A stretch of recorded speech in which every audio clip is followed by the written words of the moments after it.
Welcome to Sleepy Stories, the place where stories aren't meant to be finished. I'm Arthur, and tonight I'll be reading you a relaxing, sleepy story written by Pumby. We're journeying to ancient Greece, where rain falls softly on stone temples and heroes walk beneath storm-dark skies. This is the tale of Hercules and the Hydra, retold for peaceful slumber. Let your breath slow, your body settle, and drift into this world where myths unfold like gentle waves. Rain has been falling for 3 days now. Not the violent, punishing kind that tears at rooftops and floods the roads, but the steady, patient rain that seeps into everything. The kind that turns the world soft around the edges. In the ancient land of Greece, beneath skies heavy with clouds, this rain falls on marble temples and cypress trees, on olive groves and winding mountain paths. It falls on the city of Tyrins, where a man sits alone in a stone chamber, watching water streak down the narrow window. His name is Hercules, though he feels far from heroic tonight. The chamber is sparse, a wooden bench, a table scarred with age, a single oil lamp flickering against the dampness. Outside, thunder rumbles somewhere distant, more felt than heard. Hercules runs his hand across his face, feeling the weight of exhaustion that has nothing to do with physical labour. He has lifted boulders, wrestled lions, completed labours that would break ordinary men. But this waiting, this knowing what comes next, settles differently in his chest. Tomorrow he travels to Lerna. The word itself sounds like a warning. Lerna, a marsh in the Argolid, where mist clings to the ground, even at midday, and the air smells of stagnant water and decay. Somewhere in that waterlogged wilderness lives the Hydra, a creature so venomous that even its breath can kill. King Eurystheus has commanded it. The second labour. Slay the Hydra of Lerna. Hercules stands, moving to the window. Rain streaks the view, blurring the courtyard below into impressions of shadow and stone. He thinks about the lion. That was the first labour. Kill the Nemean lion, the beast with hides so thick no weapon could pierce it. He'd tracked it for 30 days through the hills, studying its patterns, learning its territory. When the moment came, he'd strangled it with his bare hands in the darkness of its cave. Brutal work, exhausting, but straightforward in its own way. The Hydra will be different. Everyone knows the stories. A serpent with multiple heads. Some say 5, others claim 9. A few whisper of even more. Each head capable of striking independently. Fangs dripping with poison so potent that a single drop means certain death. But that's not the worst part. The worst part is what happens when you cut off a head. 2 more grow in its place. How do you kill something that multiplies with every wound? Hercules exhales slowly, watching his breath fog against the cool stone.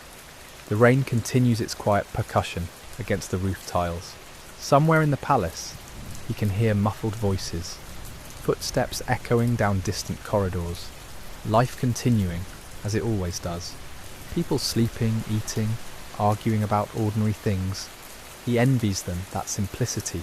His nephew Iolaus will accompany him. The young man volunteered, insisted really, despite Hercules' attempts to dissuade him. Iolaus is brave, maybe too brave, with the kind of courage that comes from not yet understanding what the world can take from you. He's skilled with a sword, quick-minded, loyal beyond reason. Still, Hercules wishes he could face the Hydra alone. Wishes he didn't have to risk anyone else in the fetid swamps of Lerna. But perhaps that's pride talking. Perhaps that's the part of him that still believes he should be able to handle everything himself, that needing help somehow diminishes the victory. The gods certainly seem to think he needs humbling. Why else would they burden him with these labours? Why else would they strip away his peace and replace it with an endless series of impossible tasks? He knows the answer, of course. Everyone knows. The madness that came over him. The terrible thing he did. The labours are his penance, his path to redemption. 12 tasks set by King Eurystheus, each more dangerous than the last. Complete them all, and perhaps he can live with himself again. The lamp flickers, casting shifting shadows across the stone walls. Hercules returns to the bench, sitting heavily. His muscles ache from training, from preparation. He's been working with his weapons, testing different approaches, trying to imagine scenarios. But imagination only carries you so far. The reality of facing the Hydra will be something else entirely. Rain continues drumming its rhythm overhead, steady, eternal, the kind of sound that could lull you to sleep if you let it. Hercules closes his eyes, not quite sleeping, but not fully awake either, existing in that threshold space where the mind drifts and time becomes fluid. He thinks about water, about marshes, about creatures that thrive in places where solid ground gives way to liquid uncertainty. Lerna is a forgotten place, avoided by travellers and locals alike. The marsh spreads for miles, a labyrinth of reeds and stagnant pools, channels that lead nowhere, islands of mud that shift with the seasons. The Hydra has made its lair somewhere in that maze, in a cave beneath the waters, or a den hidden among the twisted roots.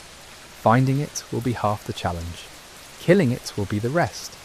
But tonight, there's only rain and stone, and the quiet before action. Tonight, Hercules can still prepare, can still think and plan and gather his resolve. Tomorrow, the journey begins. Tomorrow, he'll travel south, to where the marsh waits, patient as the rain. Welcome to Sleepy Stories, the place where stories aren't meant to be finished. I'm Arthur, and tonight, I'll be reading you a relaxing, sleepy story written by Pumby. We continue with Hercules as he prepares to face the Hydra, a creature of nightmare dwelling in the marshes of Lerna. Let yourself settle in, breathe deeply, and allow the story to wash over you like gentle rain. The dawn comes grey and hesitant, as if uncertain whether it wants to commit to a full sunrise. Hercules wakes without having truly slept, his body registering the change in light before his mind fully catches up. The rain has stopped, leaving behind that peculiar stillness that follows storms, when the world holds its breath and drips. He rises, joints protesting slightly, not from age, he's still in his prime, but from the weight of anticipation.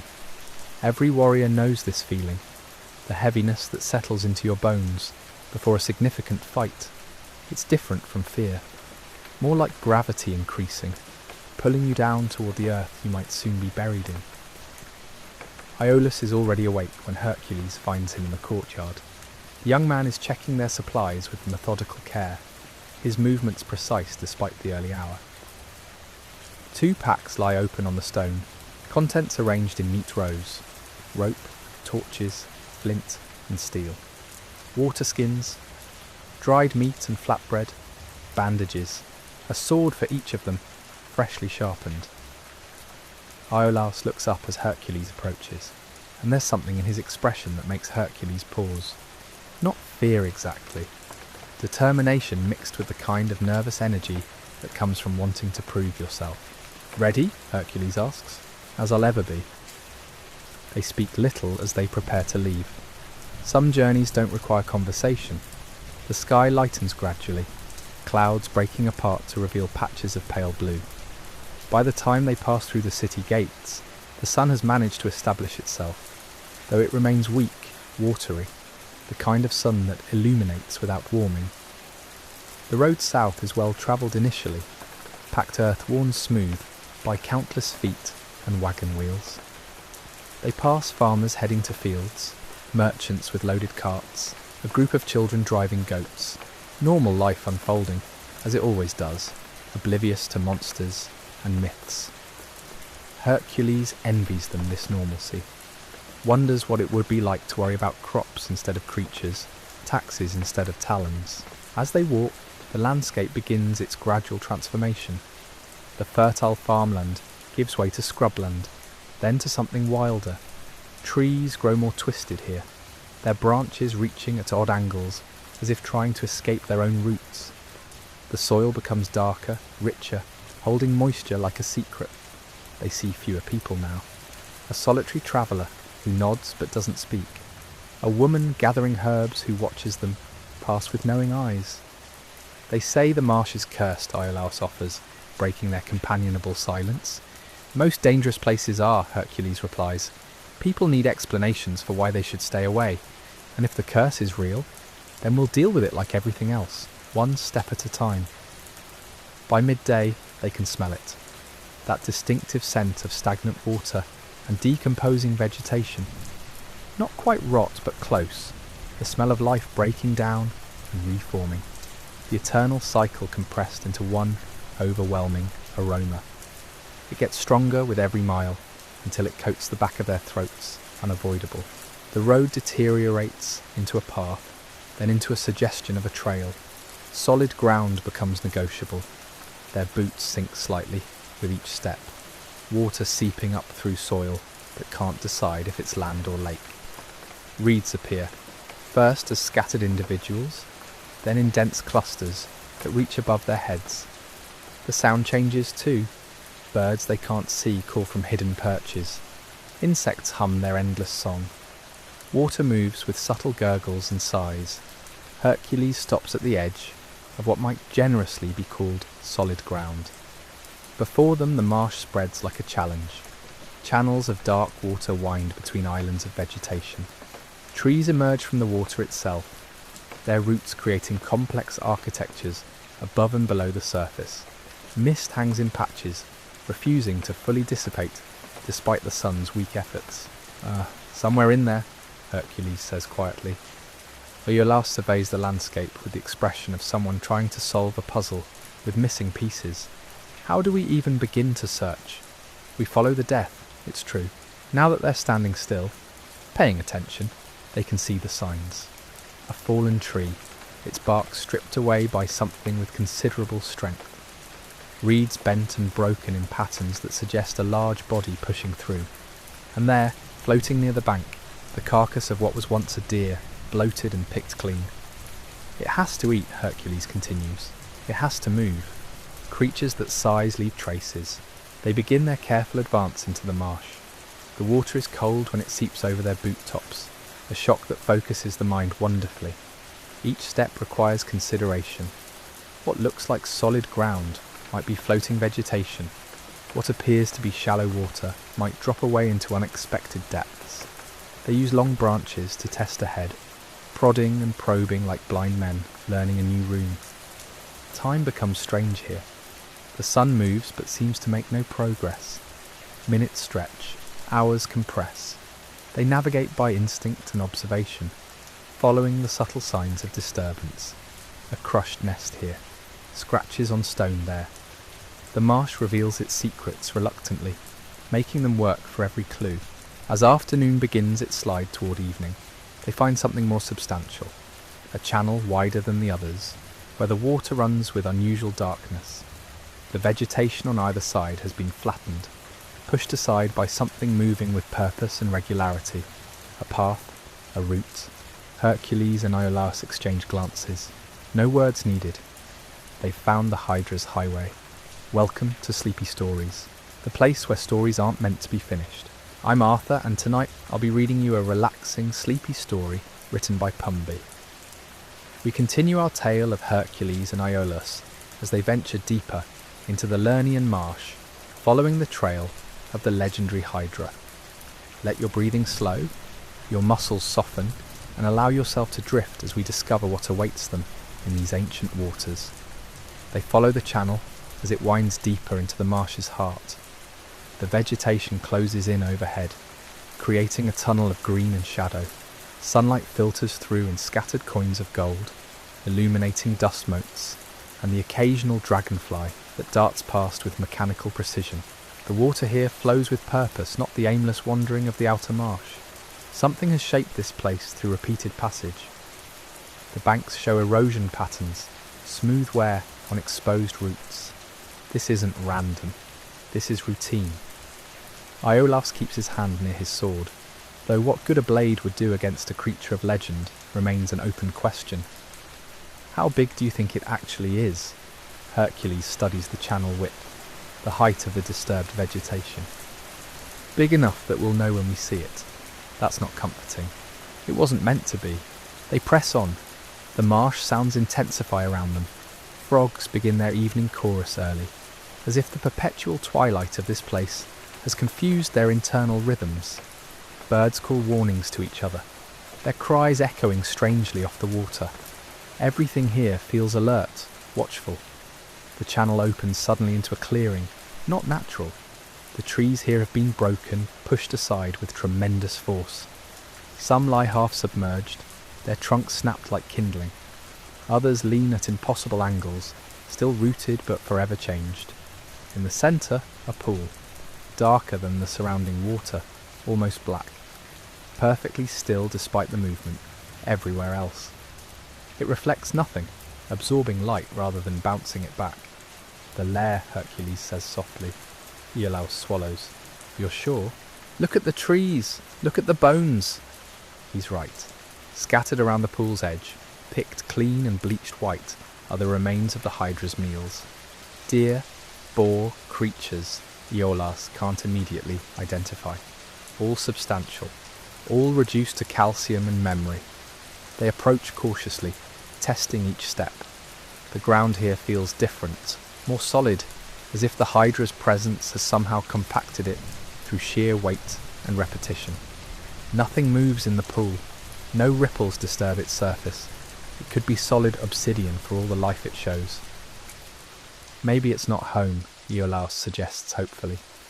As if, in answer, bubbles rise from the pool's centre.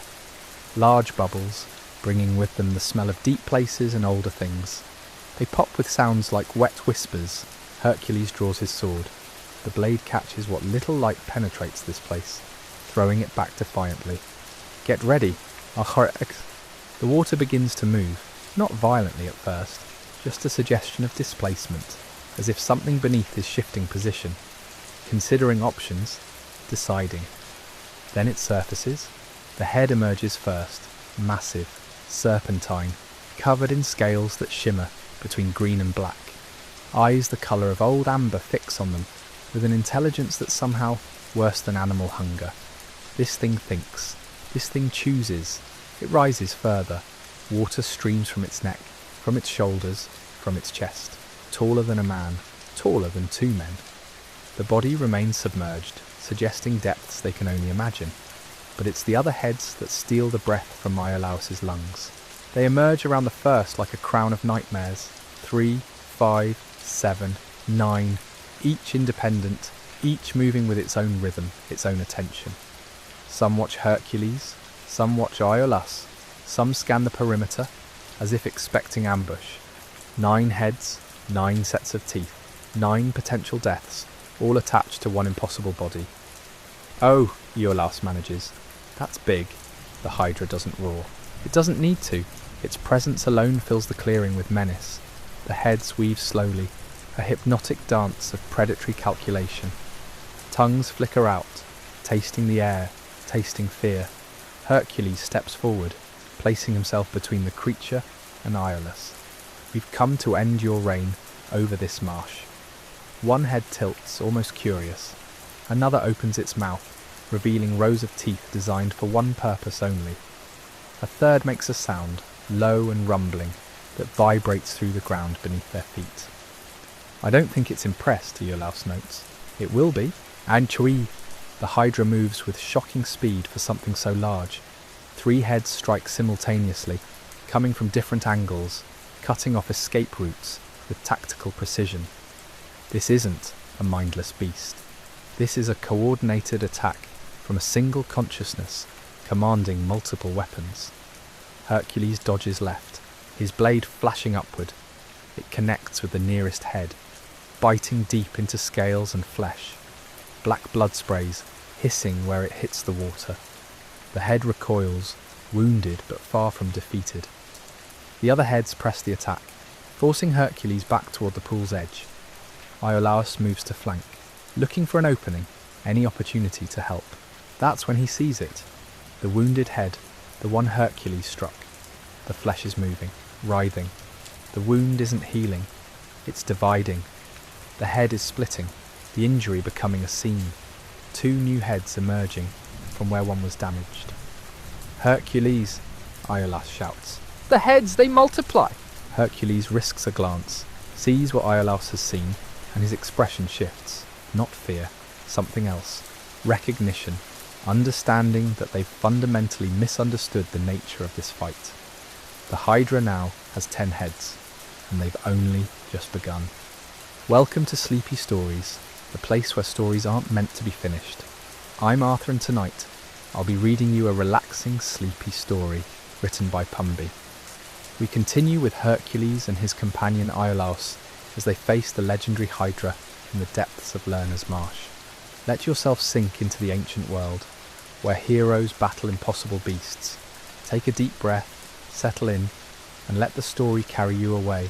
The realization crashes over Hercules like cold water.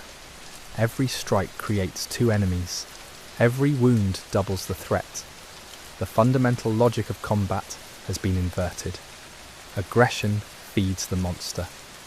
"Don't cut the heads," he shouts to Iolaus, backing away from the creature's reach. We need another approach, but the Hydra isn't waiting for them to formulate strategy. 10 heads surge forward in a coordinated assault. Hercules raises his shield, deflecting fangs that could pierce bronze. The impact sends him stumbling backward. His heel catches on submerged stone. He goes down hard, water splashing around him. 3 heads descend toward him, jaws open wide. Iolaus acts on instinct. He grabs a fallen branch thick as his arm and hurls it with all his strength. It strikes one head across the snout. The creature's attention shifts. 5 heads swivel toward this new annoyance, this smaller target that dares to interfere. Hercules scrambles to his feet, pulling himself from the shallows. His mind races through options, discarding each as quickly as it forms. Strength alone won't win this, neither will courage. They need something else, something the beast can't adapt to. The Hydra advances on Iolaus, who backs toward the tree line, keeping obstacles between himself and those seeking mouths. A head strikes left, he dodges right. Another comes from above. He drops, rolls, comes up running. His heart hammers against his ribs. How long can he keep this up? How long before his luck breaks? Hercules scans the clearing, looking for anything useful. His eyes fall on the campfire they built earlier, still burning at the edge of the marsh. Small flames dance over seasoned wood. Heat shimmers in the air above it. Fire. The thought arrives fully formed. The Hydra regenerates through some dark magic woven into its flesh. But what if that flesh is burned? Cauterized? What if they seal the wounds before new heads can emerge? "Iolaus," Hercules calls out. "The fire! We need torches!" Iolaus doesn't question, doesn't hesitate. He breaks away from the Hydra's pursuit, sprinting toward their camp. The creature follows, surprisingly fast for something so massive. Its body undulates through the shallow water, heads bobbing with each movement. Hercules interposes himself again, buying time. He doesn't strike, just defends, using his shield to redirect attacks. A head snaps at his leg. He pivots away. Another aims for his exposed side. The shield catches it, turns it aside. This is a different kind of fight. Survival without victory, endurance without end. Iolaus reaches the fire and grabs 2 thick branches from their supply. He thrusts them into the flames, waiting precious seconds for the wood to catch properly. The Hydra is 20 paces away. 15. 10. The branches ignite, orange fire spreading along their length. He pulls them free and turns. The Hydra looms before him, close enough that he can smell its breath. Rotten meat and stagnant water. The stench of death given form, but now he has weapons that might actually matter. Hercules ready, the hero understands immediately. He shifts his stance, transitioning from pure defence to calculated offence. His sword sweeps out, not a killing blow, but a precise strike. The blade bites into the base of the nearest head, cutting deep. Black blood flows. The head screams, a sound that echoes off the surrounding hills. Before the wound can knit, before new flesh can spawn new horror, Iolaus is there. He drives the burning torch directly into the injury. The fire meets the Hydra's blood, and the reaction is immediate. The wound sizzles and steams. The flesh blackens, peeling back from the heat. The smell of burning scales fills the air. The head writhes in agony, but it doesn't split. It doesn't multiply. The cauterized stump smokes but remains singular. "It works!" Iolaus shouts, triumph mixing with exhaustion. The Hydra rears back, all 9 remaining heads shrieking in unison. The sound is primal, furious, tinged with something that might be fear. For the first time since emerging from its pool, the creature retreats slightly, reassessing, understanding that these humans pose an actual threat. Hercules presses forward, emboldened. Again, we take them one at a time. They fall into a rhythm born of desperation and necessity. Hercules strikes, his legendary strength driving the blade through scale and sinew. Iolaus follows, torch burning, sealing what the sword has severed. Strike, burn, move. Strike, burn, move. A deadly dance performed in ankle-deep water under a grey sky. The second head falls, then the third. Each time the Hydra's rage grows more intense, its attacks more frenzied, but also more desperate. It's losing, and some ancient part of its mind recognises this impossibility. Iolaus's first torch burns low. He discards it, drawing the second from where he wedged it in his belt. How many heads remain? 6, 7. His arms ache from the repeated impacts. Blisters form on his palms from the heat. But he doesn't stop. Can't stop. Hercules bleeds from a dozen minor wounds, where fangs grazed flesh. His shield arm trembles from blocking blows that would shatter ordinary men. Sweat stings his eyes. Still he fights. This is what heroes do. They endure past the point where endurance seems possible. The Hydra makes a sound they haven't heard before. Lower, deeper, almost mournful. 4 heads remain now, and the creature is backing toward its pool, toward the dark water that spawned it. It's trying to escape. Welcome to Sleepy Stories, the place where stories aren't meant to be finished. I'm Arthur, and tonight I'll be reading you a relaxing, sleepy story written by Pumby. We continue our tale of Hercules and his battle with the Hydra, that fearsome beast of legend. As you settle in, let your breathing slow and deepen. Feel the tension leaving your shoulders. The story will carry you gently towards sleep. No? Hercules' voice cuts through the swamp like a blade. He won't allow it, can't allow it, if the Hydra reaches that pool, submerges itself in those dark waters. Who knows what might happen? Perhaps it would heal. Perhaps it would emerge stronger. Perhaps it would simply vanish into depths they cannot follow, free to terrorize Lerna for generations more. He surges forward, water exploding around his legs. His muscles scream protest. Every fibre of his body begs for rest. He ignores them all. The Hydra is 3 body lengths from the pool's edge when Hercules catches it. His sword arcs downward, not at a head this time, but at the creature's flank. The blade sinks deep into scaled flesh, anchoring it, stopping its retreat. The Hydra twists, bringing all 4 remaining heads around in coordinated fury. They strike as one, a quartet of death descending from above. Hercules raises his shield. The impact drives him to one knee. Water rushes over his thigh. The shield's wood splinters, cracks spiderweb across its surface. One more blow like that, and it will shatter completely. Iolaus, now or never, his nephew understands. This is the moment. All or nothing. Victory or death. There's no middle ground left. Iolaus sprints through the shallows, torch held high. The Hydra sees him coming and shifts one head to intercept. Fangs gleam in the grey light. But Hercules is there first. His sword meets the descending head mid-strike, deflecting it just enough. Just barely. The fangs snap shut inches from Iolaus' shoulder, close enough to feel the wind of their passage. The torch finds its mark. Flesh sizzles. The head recoils smoking. 3 remain. Hercules' shield finally gives up. The wood splits down the centre, falling away in 2 useless pieces. He tosses them aside without ceremony. Now he has only the sword, only his strength, only his will. The Hydra's central head, the largest, the one that has directed the others throughout this endless battle, focuses entirely on him. Its eyes meet his. Intelligence burns there. Hatred. Recognition of a worthy opponent. They move simultaneously. The head strikes, Hercules dodges, but not quite far enough.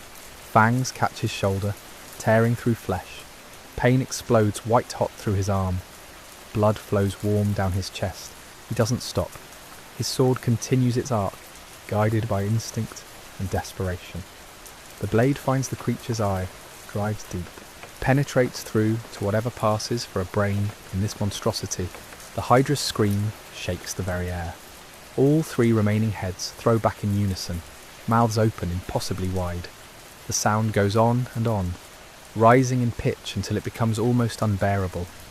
Then abruptly, it cuts off. The central head sways, trembles. Blood darker than midnight pours from the ruined eye socket.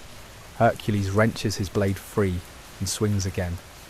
This time, the edge bites through the neck entirely, severed vertebrae grinding against the steel. The massive head topples, splashing into the water beside them.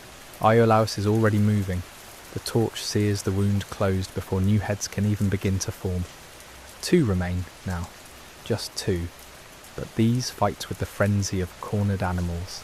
No strategy, no coordination, pure, desperate survival instinct. A head lunges at Iolaus. He sidesteps, stumbles, goes down hard. Water closes over his face. The torch sputters but stays lit, held above the surface by desperate effort. Hercules steps over his nephew's prone form, placing himself between Iolaus and death. The descending head meets his sword, point first. The blade pierces through the roof of its mouth, erupting from the top of its skull. Hercules twists, pulls. The head comes free, thrashing.